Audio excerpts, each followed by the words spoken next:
교회는 왜 이단과 사이비, 특히 신천지에는 방어적이고 소극적인 태도를 보이면서 박혁이라는 인물에게는 그토록 공격적인 태도를 보이는 걸까요? 신천지와 같은 사이비 종교에 대해서는 사랑으로 계몽하고 올바르게 이끌 책임을 방치한 채 이단으로 낙인만 찍고 버려버리면 그만이란 태도를 보이면서도 박혁과 같은 사람에게는 성경을 악용하면서 주작과 선동까지 동원하며 어떻게든 그를 끌어내리려는 모습 말입니다. 디도서의 이단에 속한 사람을 한두 번 훈계한 후에 멀리하라를 근거로 교회는 이단과 사이비를 소극적으로 대하며 그들의 문제를 외면하고 있지만 박혁의 사역에는 왜 이렇게 과민 반응을 보일까요? 그리고 목사들은 왜 서로 이단이란 지적질에 혈안이 되어 있고요. 디도서에서 말하는 이단을 멀리하라는 구절은 분란을 일으키는 사람들에 대한 조언입니다. 하지만 교회는 이 말씀을 빌미로 삼아 이단과 사이비를 제대로 계몽하거나 설득하려는 노력을 하지 않고 단지 이단으로 지정했으니 이젠 알 바 아니다라는 태도를 보이는데, 이는 하나님의 사랑으로 그들을 올바른 길로 인도하려는 사명을 외면했음은 물론이고, 그래서 그들은 교회 밖에서 자기들의 신도들을 각종 방법으로 포섭하며 끌어들여 점점 더 큰 세력을 형성하게 되었습니다. 하지만 박혁에 대한 교회의 태도는 완전히 다릅니다. 일단 이단은 외부적 존재로 교회는 직접적인 영향을 미치지 않지만, 박혁은 교회가 부정하거나 외면해온 성경 사역을 통해 교회 내부의 모습을 드러내고 신학과 교리로 그들이 쌓은 체제를 위협하는 존재로 간주하기 때문인데, 박혁의 성령 사역은 기존 교회의 신학적 틀과 권위를 흔들고 잘못된 관행을 폭로할 가능성을 내포하고 있기 때문이죠. 교회는 이를 두려워하여 어떻게든 그를 모함해서 끌어내리기 위해 주작과 선동이라는 과학한 방법을 사용하고 있는 것이고요. 박혁을 이단으로 지정하기 위해 인용한 각종 성경 구절은 그 무엇 하나 근거로 제시할 수 없는 억제에 불과하다는 것은 여러 영상을 통해 이미 충분히 밝혔습니다만, 결국 교회는 외부적 도전에 대해서는 방어적이고 방치적인 태도를 보이면서 내부적으로는 자기 방어와 권위 유지를 위해 더 공격적으로 반응하는 모습을 드러내고 있다는 것입니다. 디도서의 이 말씀은 교회 안에서 이단적인 사상이나 거짓 교훈을 전하는 사람을 분별하고 훈계한 후 반복되는 경우에는 교회 공동체에서 멀리하라는 의미로 끝없는 논쟁을 피하고 교회의 건강한 모습을 지키기 위한 지침으로 해석될 수 있지, 이 말씀을 빌미로 삼아 모든 이단이나 사이비를 방치하거나 교회가 더 이상 책임을 다하지 않는 방식으로 사용하라고 준 지침이 아니라는 것입니다. 그 외에 교회 안에 잘못된 가르침이 퍼지는 것을 경고한 디모데 후서의 망령되고 헛된 말을 버리라. 그들은 경건하지 아니하매 점점 나아가나니, 그들의 말은 악성 종양이 퍼져 나간 것 같은 데를 보시면 되고, 사도행전에서 내가 떠난 후에 사나운 이리가 여러분에게 들어와서 그 양떼를 아끼지 아니하며 또한 여러분 중에서도 제자들을 끌어 자기를 따르게 하려고 어그러진 말을 하는 사람들이 일어날 줄을 내가 아노라와 같이 말하며, 이단적인 가르침이 교회 안에 침투할 것을 예고했죠. 그래서 디도서의 말씀을 제 멋대로 모든 이단을 무조건 멀리하라는 명령으로 잘못 적용하면 교회가 이단에 대해 사랑과 계몽으로 접근하지 않고 지금 한국 교회가 하는 것처럼 무조건적인 배제와 방치로 일관하는 태도를 정당화하게 된다는 것입니다. 성경의 명령과 달리 복음을 전할 대상을 스스로 결정해버리는 교만이란 것입니다. 이는 교회가 이단 문제를 하나님의 사랑과 복음적 관점에서 해결하는 노력을 게을리하는 핑계로 작용할 수 있다는 것이고요. 결국 이러한 방식의 결과로 한국 교회는 이단과 사이비를 대적하지 못할 정도로 그들의 세력은 점점 더 커졌습니다. 신천지를 보면 되죠. 신천지 출입금지 부적이나 붙이고 행여나 어디서든 신자들을 빼앗길까 전전긍긍하는 모습을 말하는데, 교회는 이단과 사이비는 교회 밖에서 존재하며 기존 교회와의 접점이 비교적 적으니 따라서 무관심과 방치가 가능하다고 여기는지는 몰라도, 그러나 박혁은 성경에 기록된 천국복음을 그대로 따르지 않는 교회 내 문제를 지적하거나 기존 교회의 신앙적, 영적 결핍을 드러내는 존재로 인식해 이는 단순한 외부적 도전이 아니라 교회의 정체성과 권위를 정면으로 흔드는 위협으로 간주한다는 것입니다. 교회가 박혁에 대해 주작이나 선동을 일삼는 이유는 그를 단순히 틀렸다고 여겨서가 아니라 그의 활동이 자신들의 위치와 권위를 위협한다고 느끼기 때문입니다. 자칭 기독교의 지도자들은 자신들의 신학적 기반과 조직적 구조가 틀렸음을 인정하기보다는 박혁의 사역을 문제시하고 그를 낙인 찍는 방식으로 자신들의 입지를 지키려고 하는데, 박혁의 교회가 외면하거나 실패했던 질병의 치유나 귀신을 쫓는 부분을 각종 집회를 통해 성취하는 모습을 보면 교회는 자신의 무능함이 드러나는 것을 두려워할 수밖에 없습니다. 이 두려움이 주작과 선동 같은 과격한 행동으로 이어지는 것이고요. 물론 박혁 때문에 미국의 한 교회가 문을 닫은 사실을 두고 박혁을 위험 인물로 간주하던데, 문을 닫을 만큼 뿌리가 없는 교회가 무너진 것뿐이고, 이는 한국 교회에도 버젓이 일어날 수 있는 일이기에 더더욱 혈안이 되어 그를 몰아세우는 것이죠. 나도 당할 수 있다는 생각, 그 두려움에 빠진 목회자들이 과연 없을까만 생각해보면 될 일이고요. 최근 동덕여대의 사건에서 일부 학생들은 전혀 납득할 수 없는 주장을 바탕으로 집단적 분노와 반발을 표출하며 학교의 물리적 손상을 일으켰지만 그 책임을 회피하려는 태도를 보였습니다. 이는 자신들의 신념이나 주장을 관철시키기 위해 행동했을지 모르지만, 그로 인한 다른 재학생이나 졸업생들이 입게 될 피해에 대해서는 외면하는 무책임한 태도인데, 마찬가지로 한국교회 내에서 성령 사역을 부정하는 모습은 다양한 신학적 견해와 경험을 존중하지 않으며 이에 대해 신자들이 입게 될 피해에 대해 충분히 책임지지 않는 이기적인 모습을 보이곤 합니다. 그 와중에 성령 사역을 악한 영들의 사역으로 몰아세워 성령 모독을 했기 때문에 심판대에서 무사 통과하지 못한다는 것이죠. 교회 목사가 한 설교가 아니라 주님은 내가 한 말이 마지막 날에 그를 심판한다고 하셨으니 성경에 기록된 주님의 말씀을 따를지 목회자들의 주장을 따를지를 선택해야 하는 이런 모순된 상황도 어처구니 없고, 이는 본질적으로 공동체 내에서 서로 다른 견해를 경청하고 합의점을 찾으려는 노력이 부족하다는 문제를 나타냅니다만, 400개에 가까운 교단으로 찢긴 한국교회를 보면 그러고도 남죠.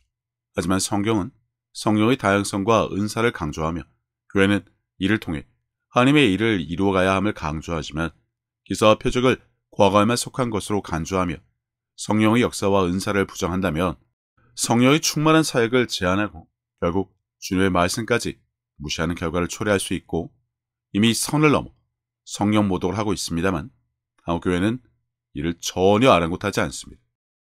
한국교회가 400개에 육박하는 교단으로 찢긴 것처럼 동덕여대도 지금 내부 분열이 일어나 책임을 떠넘기는 것에 혈안이 되어 있는데, 한국교회도 이미 오래전부터 상대방 교회와 목사들을 저격하며 이단으로 몰아세우는 일이 비일비재한 것도 그렇고, 일부 신학적 입장에서는 성령의 인사와 표적이 오늘날에도 유효하다는 신념을 가진 자들의 목소리를 무시하거나 억압하는 경우가 있는데, 이러한 태도는 교회의 하나됨과 성장의 걸림돌이 될 뿐입니다.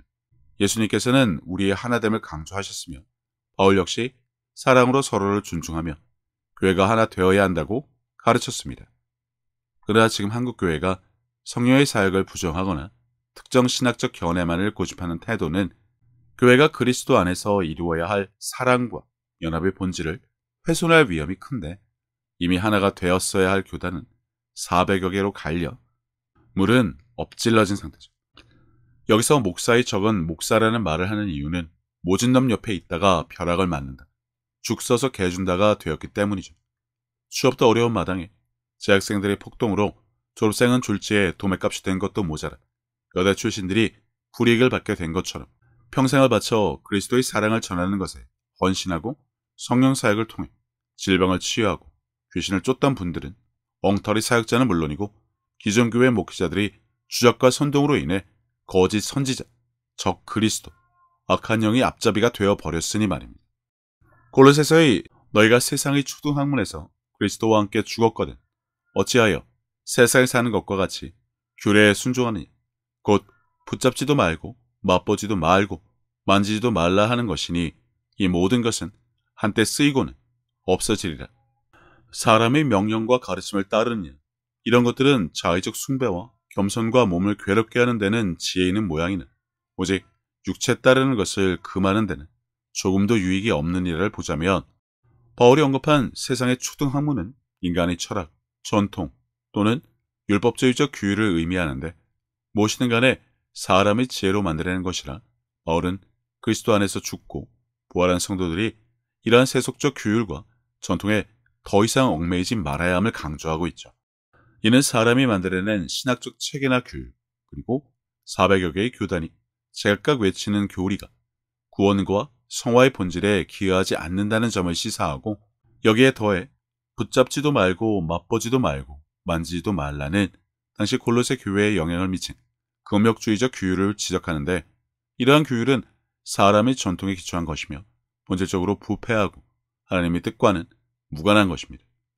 이는 사람이 만들어낸 신학적 규율이나 교리가 성경의 진리에 비해 무의미하다는 것을 강조하므로, 지금 한국교회가 신학과 교리 공부에 열심을 내는 것에 대한 경고이기도 하죠. 또한 자의적 숭배는 겉으로는 경건해 보이지만 실질적으로는 하나님의 뜻과 무관한 자기 만족적 행위를 지적하는 것으로, 금욕주의나 외형적인 규율은 육체를 제어하는 데 효과가 없으며 참된 영적 성장을 이루지 못한다는 것입니다. 예수님의 말씀처럼 오직 성령의 내주로 권능을 받고 그분의 가르침을 따라야 할 우리에게 유익임에도 말입니다. 그럼에도 불구하고 한국 교회는 왜 이단과 사이비를 대하는 것과 박혁을 대하는 것에 그토록 극명한 차이를 보일까요? 단편적으로 시기와 질투를 줄 수 있는데, 타인의 성공, 특히 자신이 갈망하거나 성취하지 못한 것을 누군가가 이룬 모습을 보며 사람들은 자연스럽게 시기심을 느낄 수 있습니다. 신대원을 나와도 교회에는 파리만 날리는 마당에 신학도 하지 않은 박혁이 해외에서 메가 집회를 하며 성경에 기록된 성령 사역을 하고 있으니 말입니다. 사돈이 땅을 사면 배가 아프다는 말처럼, 이는 인간의 본능적인 감정이지만 이를 인정하고 건설적으로 소화하지 못할 경우 지금의 한국교회처럼 그를 향한 주적과 선동으로 비난을 일삼고 익명의 악플로 분노가 표출될 수 있습니다. 사실 박혁에 대한 비판 중 대부분은 그의 사역은 악한 영에 의해 이루어진다는 주장처럼 투영으로 해석할 수 있습니다.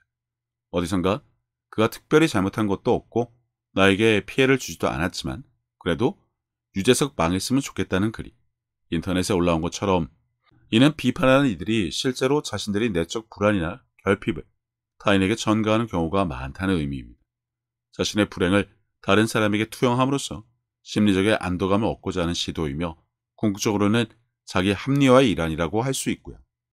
여기에 군중 심리를 뺄 수 없는데, 인터넷 댓글 문화에서는 익명성이 보장되면서 책임감이 낮아지고 공격적인 발언을 더 쉽게 내뱉게 되어 이 과정에서 집단적으로 타인을 비난하는 것이 일종의 놀이처럼 작용하기도 하는데, 이미 박혁 추종자나 한국교회 목회자, 추종자들을 향한 악플을 보면 저주에 가까운 말로 서로 비난하기 급급한데, 이건 좀 아닌 것 같습니다. 아무튼 교회 내에서도 박혁과 같은 특정 인물이나 행위를 악하다고 몰아세우는 것은 자신의 신앙적 정체성을 강화하거나 공동체 내에서 권력을 유지하려는 시도로 해석할 수 있는데, 나와 다름은 틀림이라 규정하는 한국교회 입장에서 보자면 기본적으로 인간은 자신과 다른 의견, 가치관, 행위를 두려워하거나 경계하는 경향이 있기에 박혁의 활동이 한국교회가 마련한 기존의 틀과 다르다면 이를 위협으로 간주하고 배척하려는 심리가 작용했을 가능성이 크다는 것이고요. 박혁이 눈에 가시인지 교회마다 어려운데 누군 해외에서 유창한 영어로 집회를 하며 잘 나가니 배알이 꼴려 기분이 상해 그런지는 중요하지 않지만, 여태 한국 교회의 많은 전통적 교단은 특정 신학적 해석이나 교리를 중심으로 안정적인 질서와 그들만의 왕국을 만들어 온 것은 사실이죠. 만약 박혁의 성령 사역이 진짜로 효과가 입증되거나 신학적 체계를 뒤흔드는 요소로 자리 잡는다면 기존의 권위와 신학적 기반이 무너질 위기에 놓일 수 있으니 발악을 할 수밖에 없고요. 어떤 목사가 그러던데, 박혁이 진짜면 그 추종자들이 그가 진짜라고 사방팔방 다니며 그를 비난하는 자들을 저주하지 않았을 것이라고 하던데, 지금 한국교회가 그러고 있죠. 이단과 사이비처럼 방치하지 않고 적극적으로 나서 입에 거품을 물고 있으니 말입니다.